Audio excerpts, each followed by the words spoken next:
I don't know where my cursor went, but fine. So basically, as an introduction, I'd like to remind you that most of the materials that we deal with remarkably allow for a single particle description, even though, you know, again, materials that we use in our daily lives or that we study are complex materials where involving 10 to the 22 electrons per centimeter cubed, etc. But nevertheless, most of the properties can be understood by in a single particle basis, where one considers renormalized properties of these electrons in this case. And the grouping, sort of the class of materials includes semiconductors, metals, etc. There is a smaller group of materials which are nevertheless very important, where electron interactions become very important in determining the functionality, and one can no longer resort to a single particle picture. And two best known examples are high TC superconductors and the phenomenon of magnetism in general. Okay?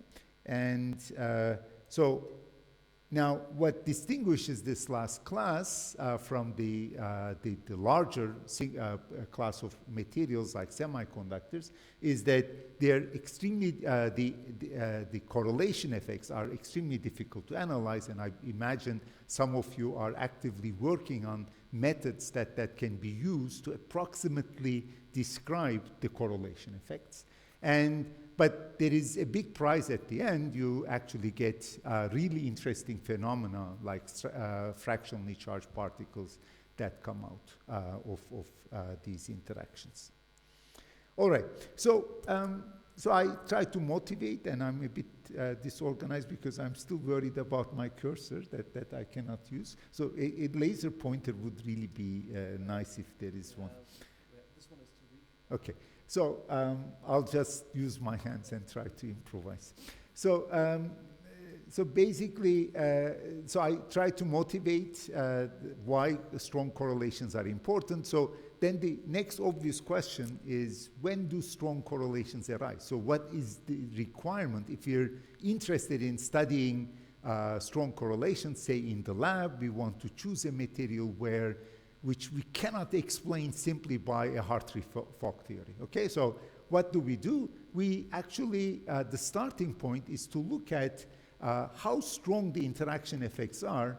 Hey, appreciate it. Good.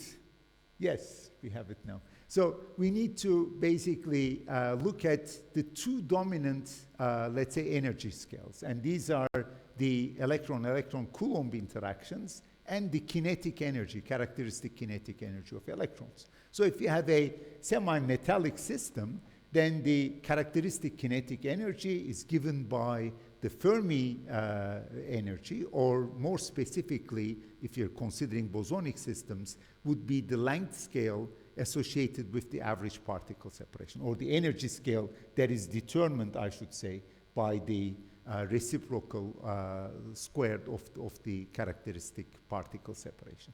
The Coulomb energy, on the other hand, and this, of course, depending if you're interested in strong correlations due to dipolar interactions, the considerations would be different. But I will be mainly focusing on strong correlations due to Coulomb interactions, which scale as 1/r. And then this would be the repulsion at an average separation between the two electrons gives us the characteristic Coulomb energy.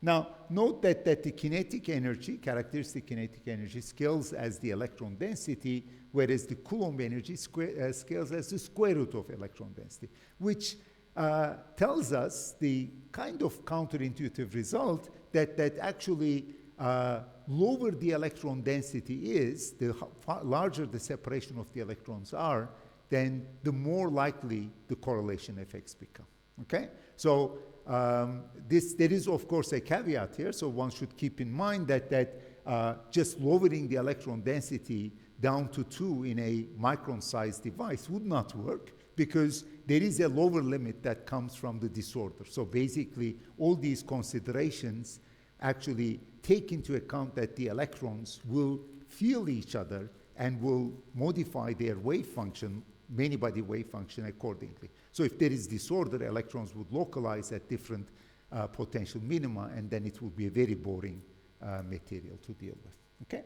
So, but nevertheless, so keeping this lower bound coming from disorder, which is generic to all materials, in mind, we can actually define the so-called RS parameter as the ratio of these two energy scales. So larger the RS, the more likely we are to get correlation effects.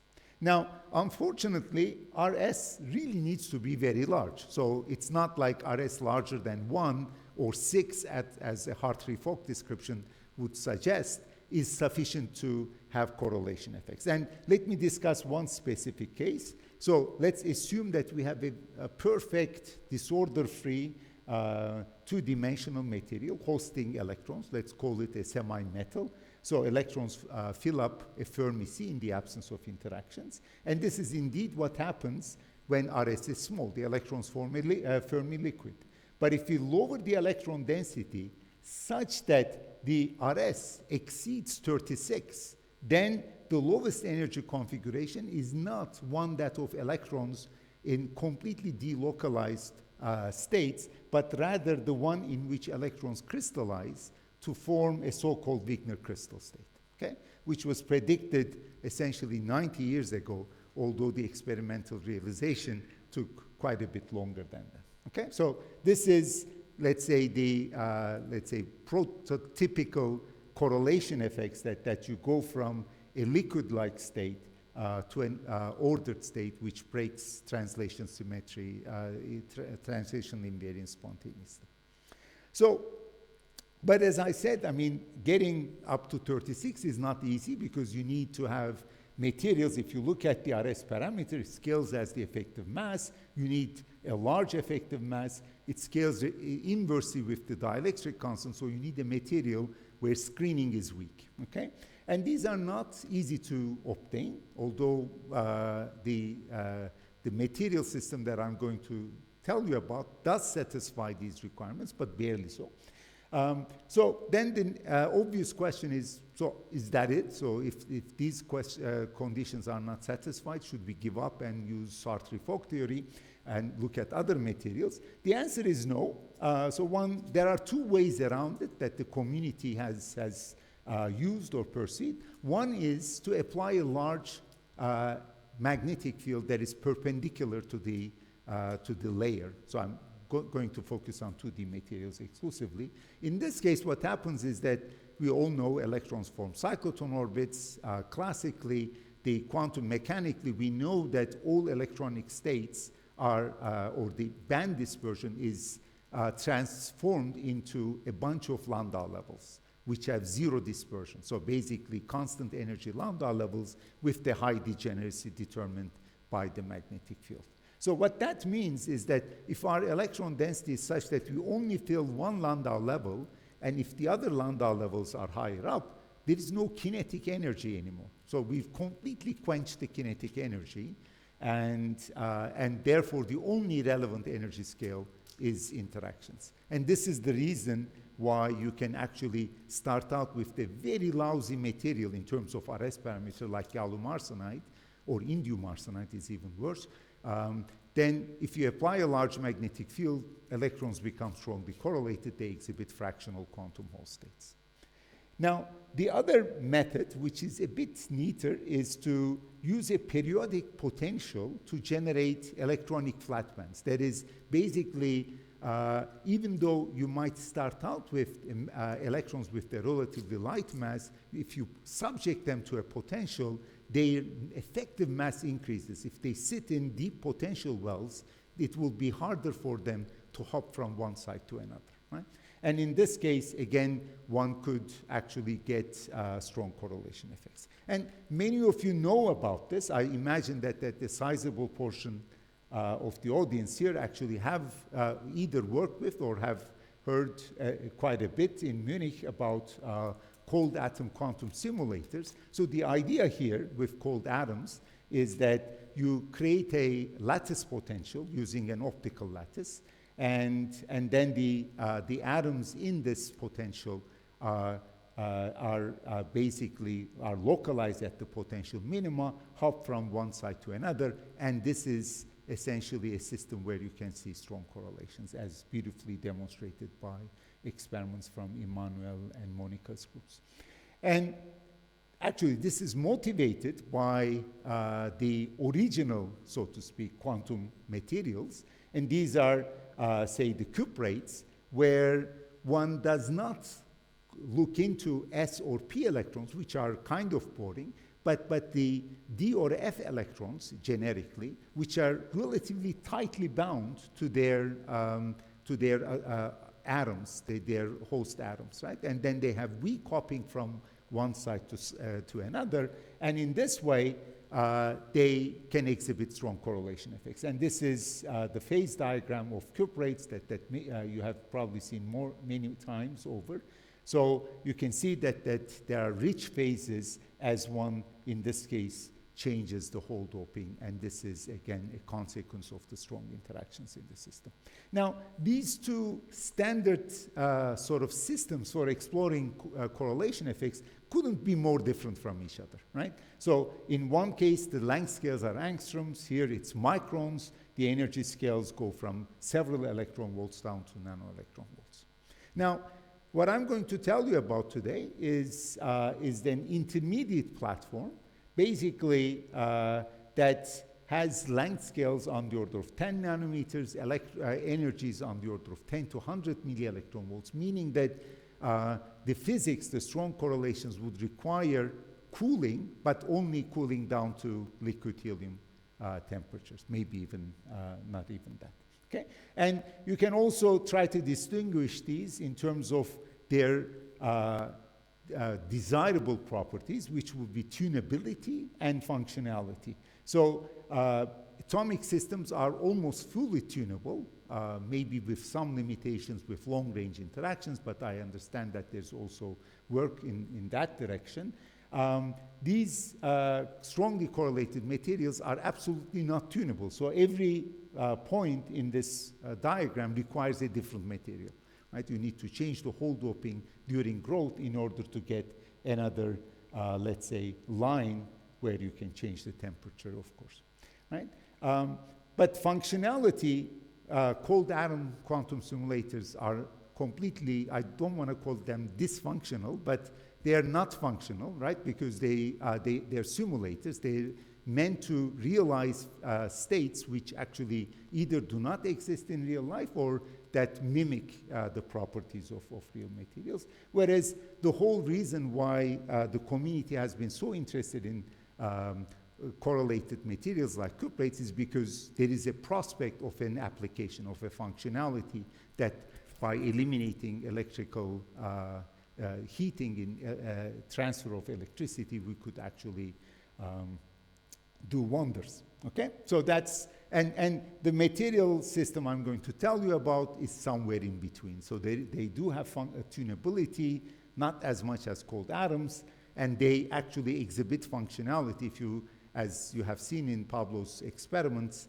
Jarillo Herrero, it's not a simulation of superconductivity. It is superconductivity that you observe when you deal with these material systems. All right, so this platform, again, that lies in between these two are van der Waals heterostructures, and again, several of you already work with these, so what I'm saying is probably not terribly new. Sorry.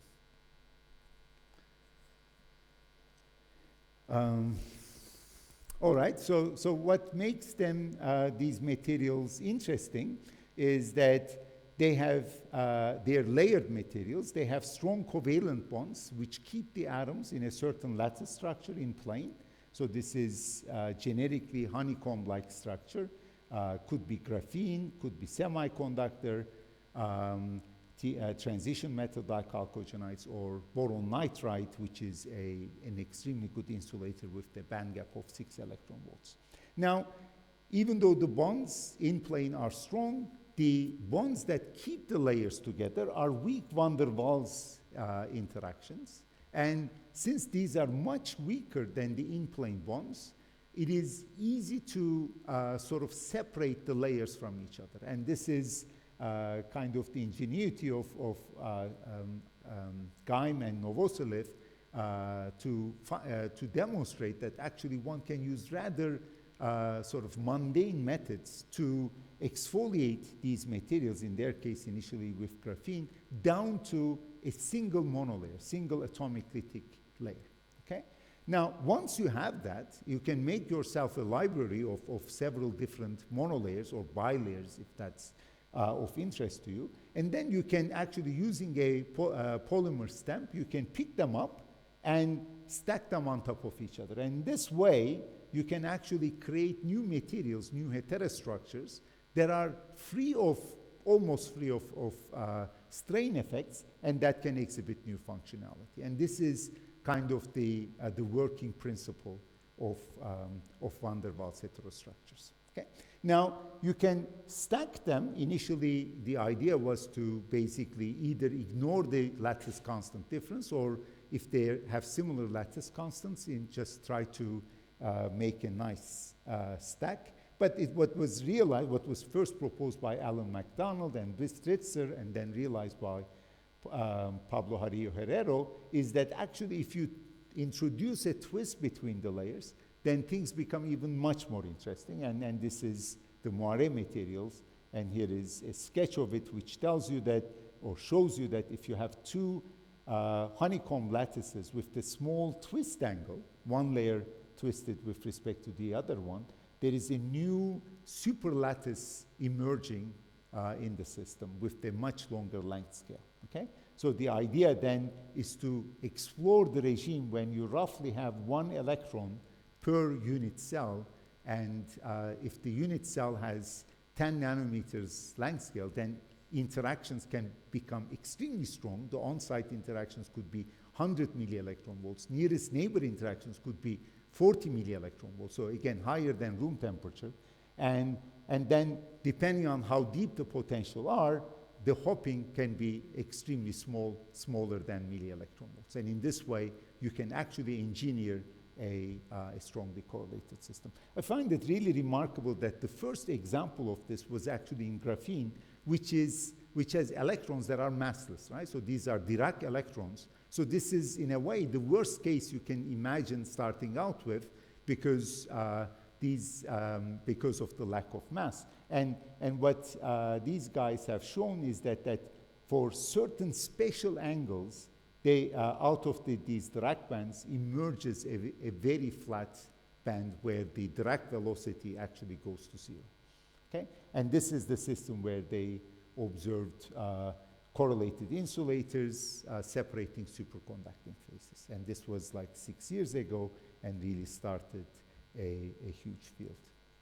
Now, you don't need graphene to study Moiré physics. Actually, it's in a way more sort of generic to two-dimensional semiconductors, where you do not have a magic angle because you start out with the material where the electrons or holes have a finite mass, and therefore subjecting them to a periodic potential actually results in a flat band over a very large range of twist angles, going from 0 to 4, basically. There are problems which we can discuss, particularly at small angles, but this is the principle.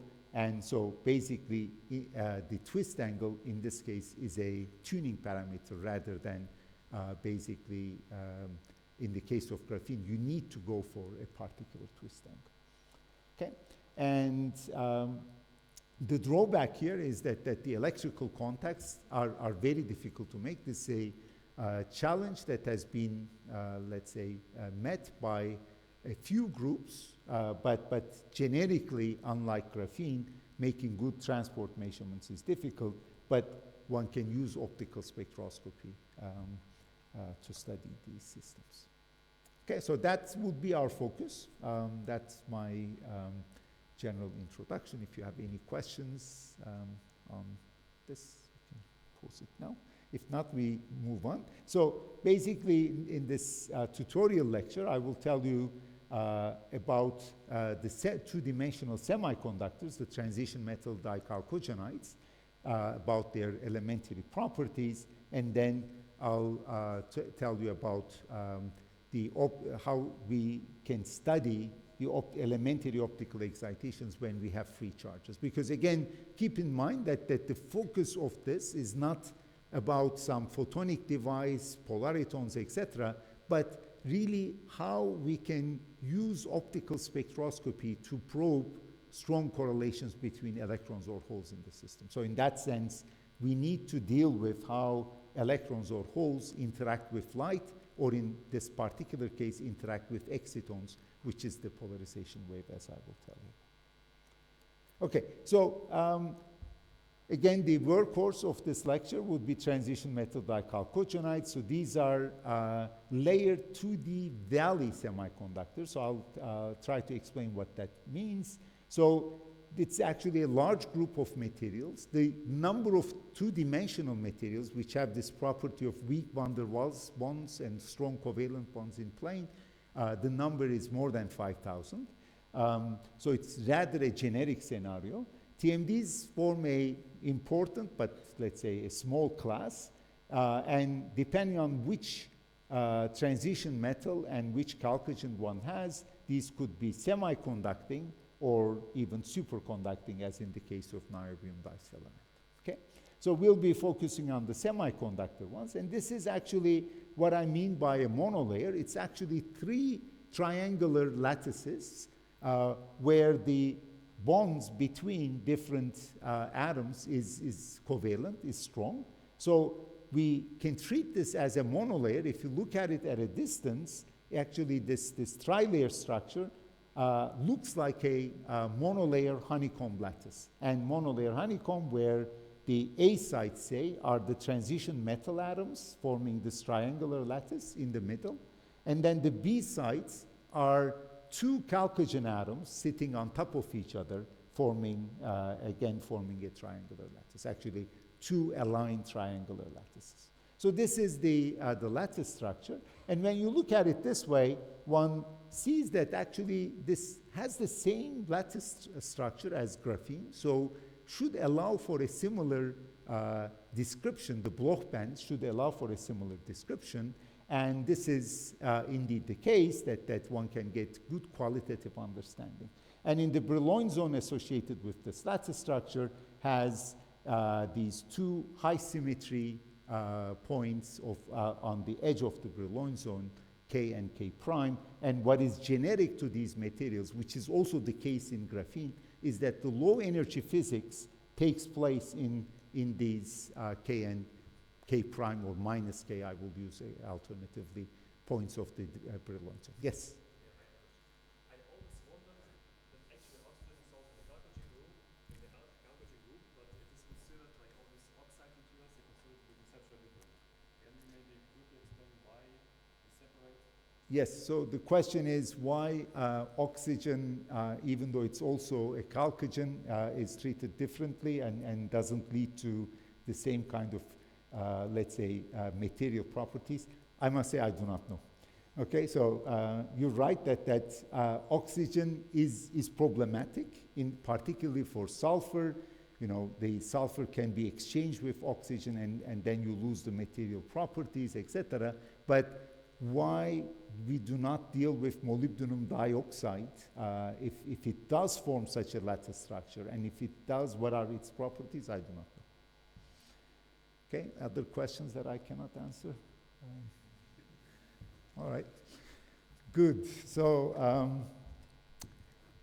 let me try to tell you what some things that I know. So basically, I try to motivate you that the description of the Bloch bands or the periodic part of the Bloch function can be described by using a 2-band model. So basically, the argument is that you know, we roughly associate A and B sites, and this is also a very tricky point, as 2 orbitals, in this case predominantly the Z square orbital of the metal atom, as the D plus I or minus ID orbital also of the metal atom.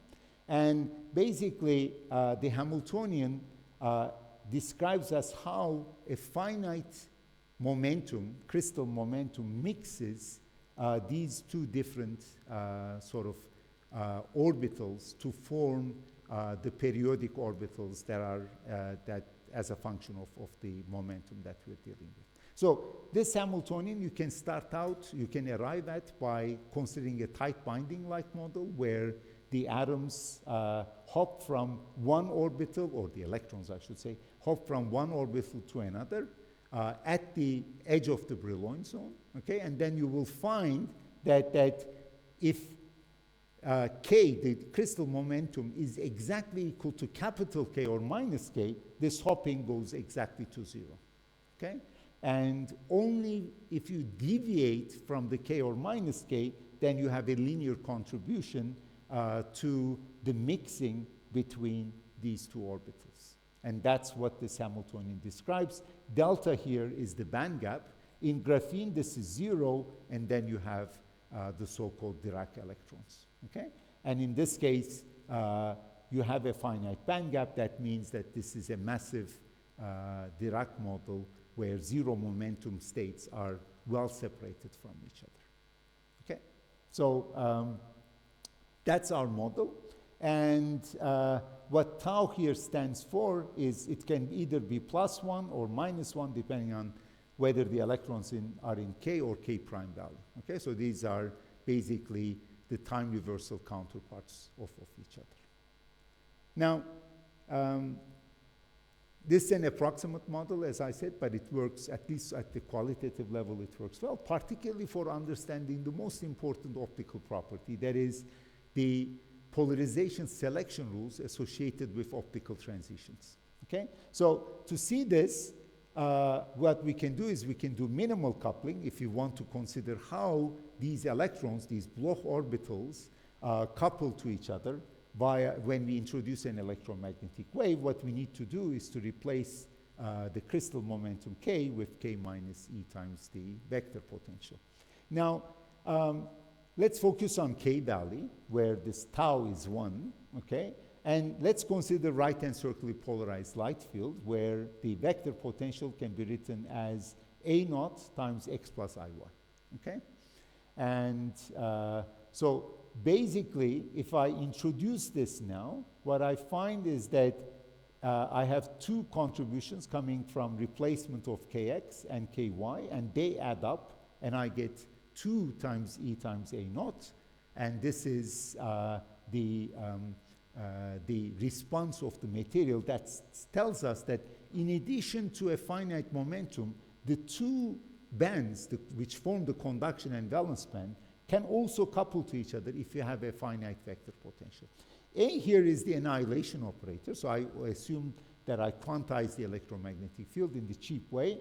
And what I also did here is I used the rotating wave approximation. That is, use the fact that the valence band energy is much smaller than the conduction band energy, smaller than any optical coupling I can imagine having, unless I have very strong laser fields, which means that I can only go from valence band to conduction band, which is what this term of my Hamiltonian tells me, if I annihilate a photon of the incoming field, okay? So there's also an A dagger term here, but we'll come to that. So, and the A dagger term appears in the other off-diagonal element, which tells us that if we are in the conduction band, we can emit a photon and go to the valence band.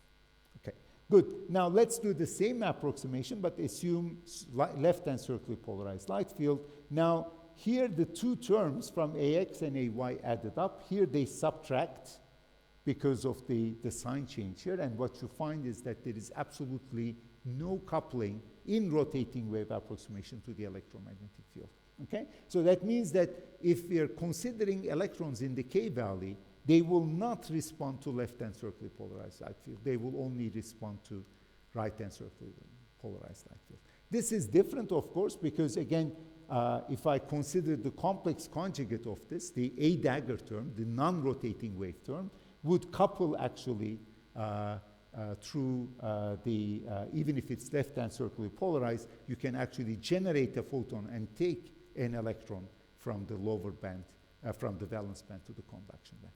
This is a virtual process, okay? It leads to this Bloch-Ziegert shift, which was observed experimentally by the Gedik group at MIT. Okay? But unless, as I said, you use very strong fields, this is not something you need to worry about. Okay, any questions? Yes?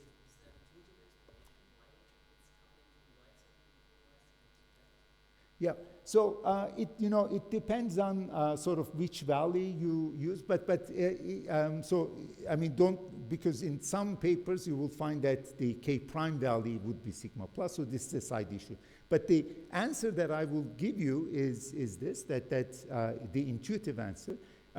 Basically what this kind of Hamiltonian tells you is that the electrons actually have a chiral motion. So electrons in one valley, let's call it K valley, actually move in, let's say, counterclockwise orbitals. And if they're in minus K valley, they move in clockwise orbitals. So that's what distinguishes or separates why they couple to left or right-hand circularly polarized left field. So they couple to light that moves has the same sense of rotation, okay? And this actually is very important because you might have heard about orbital magnetism, that groups have observed both in graphene as well as in TMDs. It has to do with the fact that these electrons in the two valleys have large and opposite signed orbital magnetic moments because of this, let's say, circular motion. And the experiments that show the quantum anomalous Hall effect in graphene as well as in TMDs actually also exhibit orbital magnetism. Yes? Yeah. Also, many papers they write that these very selected orbital selection rules, they depend on the symmetry, on like the lack of inversion symmetry in the moment. I don't think so.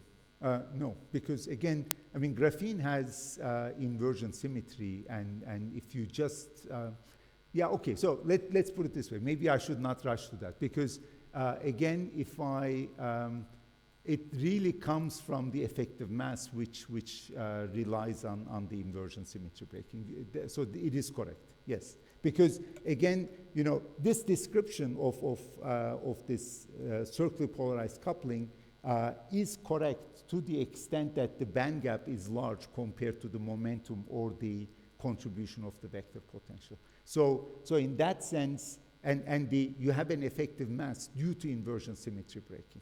So I jumped and said no in the first place because this is not, let's say, a nonlinear effect that requires inversion symmetry breaking, but in this case, it is also linked to it, so it's correct.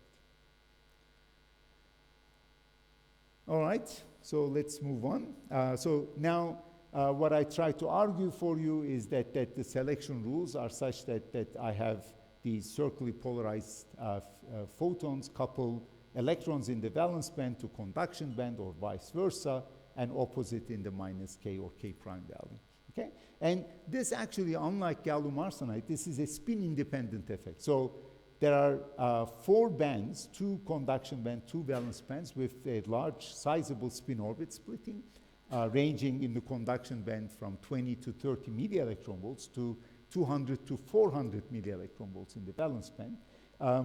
But basically, independent of the spin, the polarization is set by this orbital motion, okay? Whereas in gallium arsenide, these are mixed with each other in case that you're familiar with.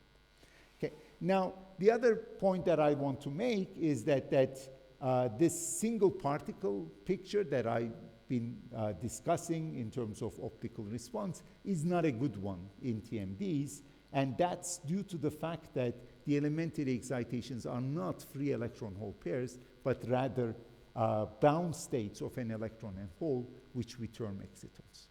Okay? So let's try to get a very simple picture of what an exciton is. So I'm here denoting, this is actually real space, even though I put a curve suggesting that it's the momentum space.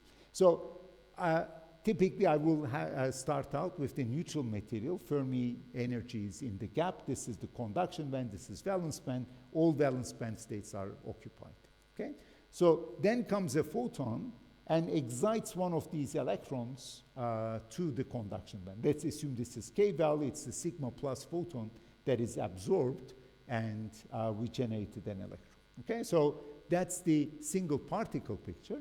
But we have to keep in mind that the electrons interact with each other, right? So if I generated an electron at this site, let's assume that this picture is correct, right? So if this electron cannot move over to the other sites, because at these other sites in real space, there are electrons, so there will be Coulomb repulsion, an extra Coulomb repulsion over and above the nearest or next nearest neighbor interactions that it has paid to be in this state in the first place, right? So it cannot move because there's a Coulomb energy cost.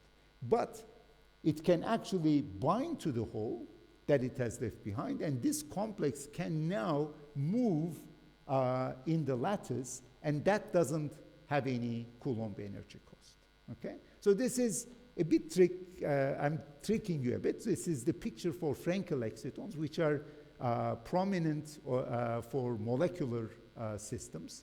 But TMDs are not too far away from it. Basically, the main difference is that keeping the electron exactly at this site is not the energetically most favorable thing to do, because this electron can lower its kinetic energy if it delocalizes a bit. And indeed, the Bohr radius, as I will show you, is not a lattice constant, but it's 3 or 4 times the lattice constant. So there is always in materials an interplay between Coulomb and interaction that describes what kind of a bound state we have. Not just in materials, it's also true in atoms, of course. Okay, so that's the idea of an exciton, that the electron is bound to the hole that is left behind. And if you have seen some calculations, you know, DFT calculations predict a band gap for a material, and this actually reasonably well agrees with the exciton transition energy, okay? Whereas we also talk about strong exciton binding ranging from 200 to 500 milli-electron volts. So if you wonder where that is coming from, is that DFT does not take into account these interaction effects that I'm telling you about. It gives you the single particle states. What happens is that due to interactions, the actual band gap is larger than what the DFT predicts. That's the quasi-particle gap. That would be the gap that would be seen by a free electron. That free electron has to pay the price of Coulomb interactions with all these guys, okay?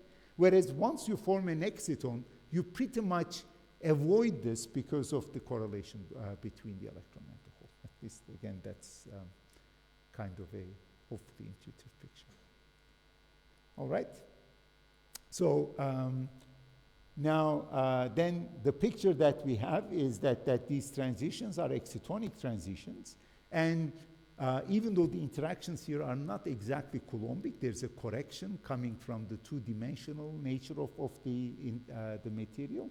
We can still talk about 1s, 2s, 2p type states that we are familiar from hydrogen atom, and then the exciton itself, the bound state, say the 1s exciton, will have a center of mass motion, just like your hydrogen atom or rubidium atom has a center of mass motion, which you deal with when you cool atoms. And maybe again, as I want to point out that you know, excitons are quanta of polarization waves. So we can take this picture of an exotic particle of a bound electron and hole pair, but this is nothing but the elementary polarization wave that an incident field generates. And since it's a polarization wave, it also acts as a source of electromagnetic radiation. Okay? Good. So now let me, for completeness, I'll give you sort of the full exciton spectrum. So basically, I showed you these spin-orbit split bands. So in principle, you can form excitons between the highest valence band and the lowest conduction band, as well as the other bands. These have the same spin in Moiré systems, and The higher energy and the lower energy ones have the opposite spin. So this I think I indicated here. So these, let's say in K valley, have spin up, the others spin down. In minus K valley, it's the opposite, of course, because of the time reversal symmetry. Right? So now, in tungsten-based systems, there's a sign change with the conduction band spin-orbit interaction, which means that the lowest energy transition, the so-called A exciton, is from the top valence band to the second conduction band. And this influences the optical response, particularly photoluminescence, quite a bit. But this will not be of concern to us. It's just that if you look into manuscripts in this field, you might see the effects associated with it. Now, focusing on molybdenite, again, these transitions, actually, we do not only have band-to-band transitions, which are hard to see. We normally look at 1s, but there is a whole, let's say, hydrogen-like spectrum of states, 2s, 3s, etc. And unlike hydrogen, actually 2p states are split from the 2s. This is an effect of the quantum geometry. And even the 2p minus and 2p plus are split from each other, and that's due to the Berry curvature. And this is, again, a consequence of how the excitonic motion, the electron and hole motion, do they rotate, because 2p plus means that they rotate in a certain direction, right? Whether this rotation is in the same direction as the underlying electron motion or not, that results in a 10 milli-electron volt or so energy splitting, which was measured by Fang Wang some few years ago. Okay, but again, except for some spectroscopy measurements, we will mainly look at 1s. Good, so this is then, let's say, one of the two summary pictures. So we have the 1s excitons. I was telling you about the transitions at zero momentum, but I also told you that the excitons have a center of mass momentum. So they have a dispersion, which is much more complex than what I drew here, but bear with me. So I'm treating it as if it has only a parabolic dispersion. And the main point that I want to make here is that if you have excitons, only those with the very small momentum can couple to light, because of the fact that in a two-dimensional material, if I have with translation invariant material, the center of mass momentum of exciton is a conserved quantity. And if exciton decays to generate a photon, the photon should carry that in-plane momentum. And this is only possible if the exciton has a very small momentum, right? Because the mass of the exciton is on the order of free electron mass, and the photons carry basically negligible momentum. All right, so when you do a photoluminescence experiment, you typically generate high momentum excitons, which are dark, and these only become bright as they reach the k equals 0 state. And if you, those of you are interested in these, let's say, sub-wavelength arrays, there is a one-to-one correspondence between what happens to excitons and the excitations, elementary excitations in these sub-wavelength arrays. And you can think of these states in the light cone are as the bright states that are essentially symmetric superposition of all possible excitations in the system. And these are the dark states, or sub-radiant states, as they're called. I'm happy to discuss more about that if you have questions. All right, so excitons, I'll just skip this because time is running up. I just wanted to show you, again, in light of this connection to sub-wavelength arrays, that excitons actually, in clean materials, because of the fact that the radiative decay rate is so fast on sub-picoseconds, it can actually dominate over dephasing, which means that when you generate an exciton by absorbing a photon, that before this exciton scatters due to disorder or anything, it just re-radiates a photon, okay? So, and that actually results in this, this very interesting effect that you can actually make out of a monolayer material a mirror. And a very good mirror, the best reported value is 0.85, but I would say that 70% specular reflection is kind of standard in these materials. So tells you how let's say, strong the optical response can be in these materials. Okay? So now, so basically, when you study them, these materials, so what we need to keep in mind is the thicknesses and the reflectivity of the neighboring layers. That again, those of you in Alex's group know this very well. So ideally, if you make sure that the background reflection at different interfaces is 0, then you should see a giant reflectivity peak as you reach the exciton resonance. And not only 1s, but also higher excitonic resonances.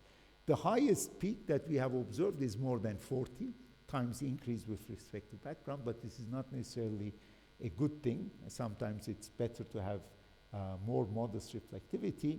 When that is the case, if there is some background reflectivity, because we have other layers in our material, as I will show, so any dielectric interface reflects, and then you'll have these interference effects. That is, reflection at dielectric interfaces can interfere destructively or constructively with the light generated by the exciton, leading to these funnel-like profiles.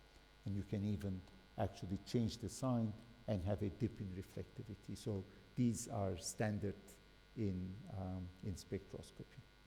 All right, so let me, unless you have questions, I'll pause a minute, because I started going a bit fast. Maybe I was too slow initially. Okay, I don't see any, so then I want to wrap up by discussing with you charge tunable structure. So I should have shown you this before. So basically, and mentioned this before, that you know, these, I told you about how one can get monolayers. If you exfoliate a monolayer, then the properties are not so good, right? So this is even true for graphene.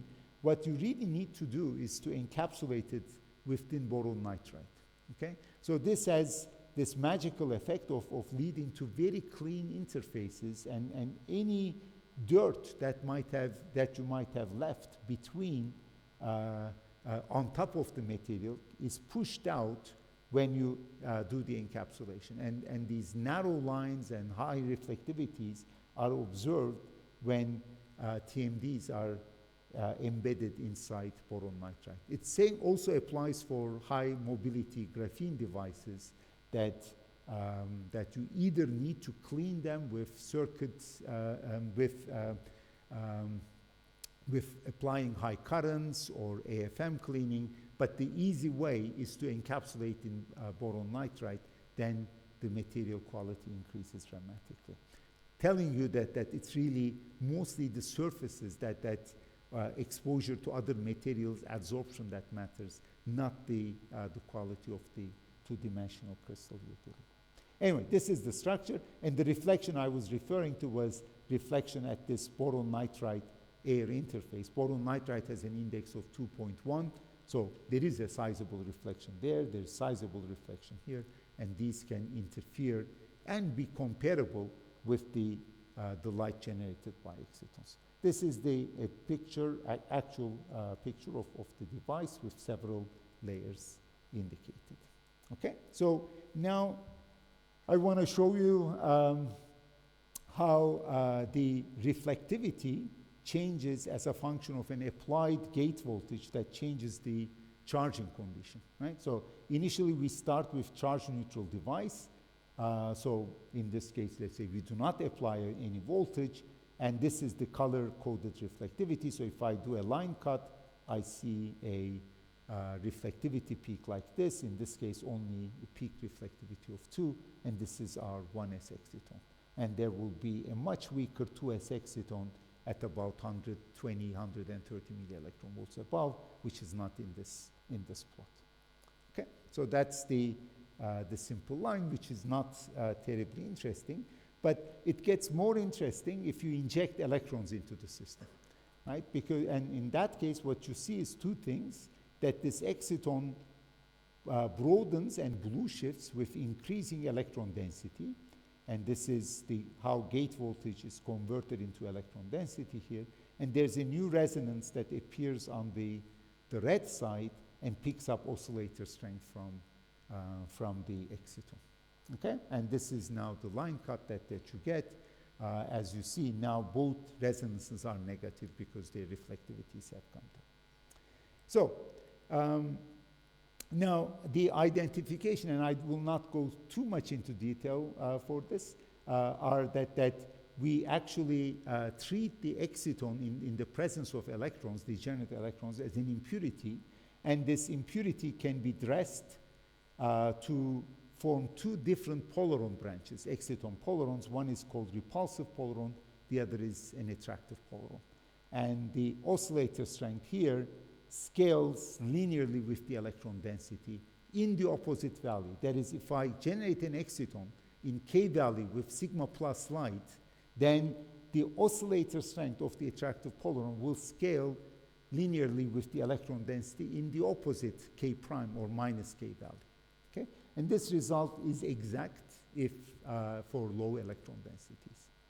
Now, let's consider why this is happening. So for this, I would like to sort of sketch for you an effective interaction potential that describes the scattering of an exciton with an electron. Let's just focus on the blue one. Or let's first look at the gray one. If the electron and exciton are in the same valley, then the interaction is initially slightly attractive, but it doesn't support a bound state. And these exciton and electron in the same valley see weak repulsive interactions. Now, things are different if they're in the opposite valley. Then the interaction potential actually supports a bound state of an exciton and electron, which is called a trion. Okay, so this is the counterpart of the H- ion, which was first identified in 1930s. And so if you now consider the scattering of these, an exciton and electron, then as they approach each other, two things would happen, right? So they will, when they're at short distances, they will notice the presence of this bound state. And they will hybridize with the bound state. That hybridization blue shifts the energy of the scattering state because it has now picked up some trion character. And at the same time, the molecular state, the trion state, picks up some scattering state character and redshift. So this is just like any level repulsion scheme that you get a blue shift for one branch and a red shift for the other branch. And that's the way one can understand the attractive and repulsive polaron formation, at least one way. So I will not go into the equation, so one can actually write down an effective Hamiltonian. Because the interactions are short range, 1 over r to the 4, we can actually replace it with the contact interaction and use variational methods to basically approximately diagonalize the Hamiltonian. So these will be this quasi-particle weight. So the eigenstate would have this form, that they will be partially free exciton and unperturbed Fermi C. And then there will be a component in which an exciton scatters an electron-hole pair and in the process gets a momentum kick because we assume translational invariance and goes to a high momentum state. Right? In principle, an exact let's say, form of the wave function would also include additional terms where the exciton scatters 2 electron-hole pairs, 3 electron-hole pairs, etc., and etc. Right? Now, what is remarkable is that cutting it off, truncating this wave function at this level works remarkably well, provided that 2 conditions are satisfied. Okay, so this is called Chevy ansatz, actually first introduced in the context of cold atoms by Frédéric Chevy. And what are these conditions? So let me say it. So the first one is that impurity is light, right? At least it's has a mass that is comparable to that of the electrons. What that means is that as an electron-hole pair is generated, the exciton gets a momentum kick, and there's an energy cost of that momentum kick, right? So if it scatters more electron-hole pairs, then there is a higher energy cost that makes the contribution of these high number of electron-hole pairs less likely. That's generic to most impurity problems, also in cold atoms. There's another aspect here, which is that the impurity, in our case exciton, has a short lifetime. which means that it has enough time to generate one electron-hole pair, but before it can generate additional pairs, it decays out. Okay, so in that sense, a full dressing is, let's say, eliminated because of the short lifetime of the exciton. So in both cases, both of these factors imply that Chevy works very well. And this is actually, let's say, the data that I have shown you. I take these blue dots and I fit it into theory, and you see that it fits very well. I do one trick though. If I do the theory naively, then the attractive polaron would redshift by about the Fermi energy as I increase the electron density. And this actually, we introduce a correction because of the phase space filling effect. The exciton energy is blue shifting. And what the Chevy correctly predicts is the level spacing, the separation between these two levels very accurately.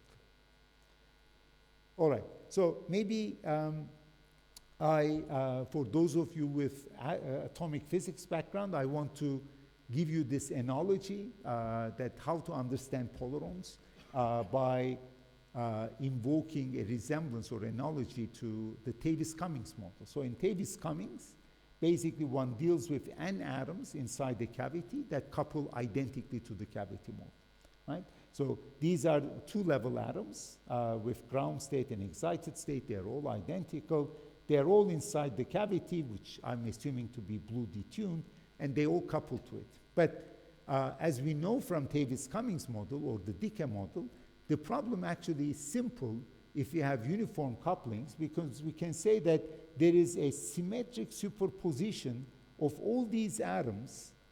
There was that. Just a moment.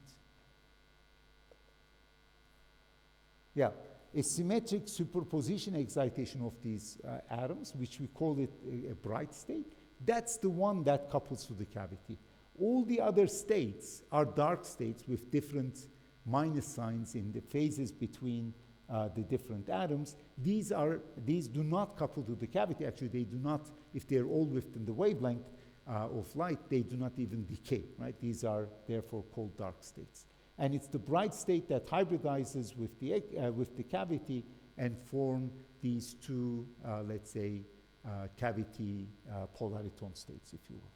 Now, the situation is very similar with the problem that I told you. I have number of electrons that I injected, okay? So I can here assume that they're even localized, which will be a very good picture for the Moiré system I will tell you in my research talk, okay? So each one of these electrons can be excited to a trion, right? Because again, trion is the bound state of an electron and an exciton. So if I have an electron at site I can, by absorbing a photon, I can form a trion at site I. This has a very low oscillator strength, but I have many electrons. And again, if they all couple to the light identically, there will be a bright collective trion state that then can couple, in this case, not to a cavity mode, but to the exciton. Okay? And these two guys hybridize, and the bright state and the exciton state hybridize to give us the repulsive polaron and the attractive polaron, leaving behind n-1 dark trion states, which actually do not have any oscillator strength. Okay, so that's a way of thinking about it. Now, let me finish by essentially going back to this picture that I told you, that the interactions are prominent, leading to attractive and repulsive polaron if the electron and exciton are in different values. So there is a way that we can check this assumption, which is by applying a very large magnetic field, in this case 14 Tesla.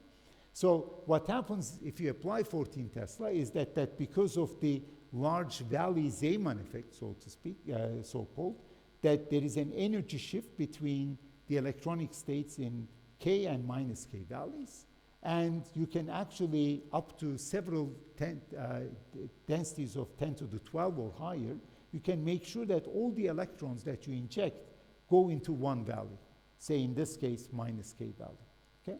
Now, if you try to generate an exciton in the same valley by, say, using sigma minus light, what you see is that even though as you inject electrons, there is almost no line broadening. There's a blue shift due to phase space filling that I told you about. Some of these states are not available for exciton making an exciton, and therefore there is a blue shift and some interactions, right? But there is nothing happening here. Now, if I send in sigma plus light, generating an exciton in K plus valley, then you see the strong attractive polaron resonance and the strong blue shift.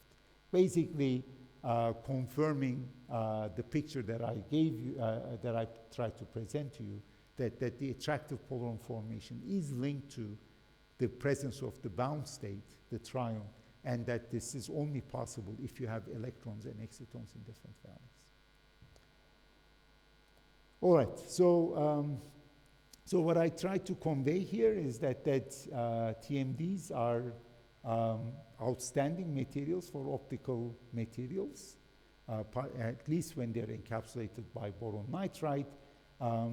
So we can treat the elementary optical excitations in the presence of electrons as exciton-polarons, and this is very important that this picture that exciton as a robust object in purity that interacts with electrons is a valid one, which is not necessarily the case in, let's say, gallium arsenide or 3,5 semiconductors because of the small Bohr radius. So here's large Bohr radius. Here, small Bohr radius ensures that the incident electrons do not screen the electron-hole attraction that keeps the exciton bound.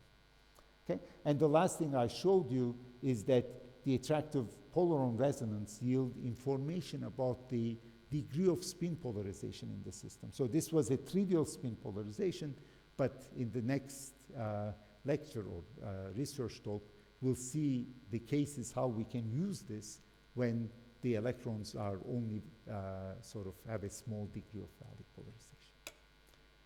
All right, so I'll stop here and see if you have questions. More questions.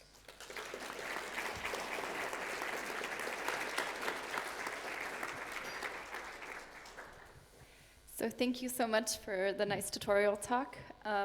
We will now continue with the discussion rounds, and after that we will do a larger question session. So I will quickly connect my laptop.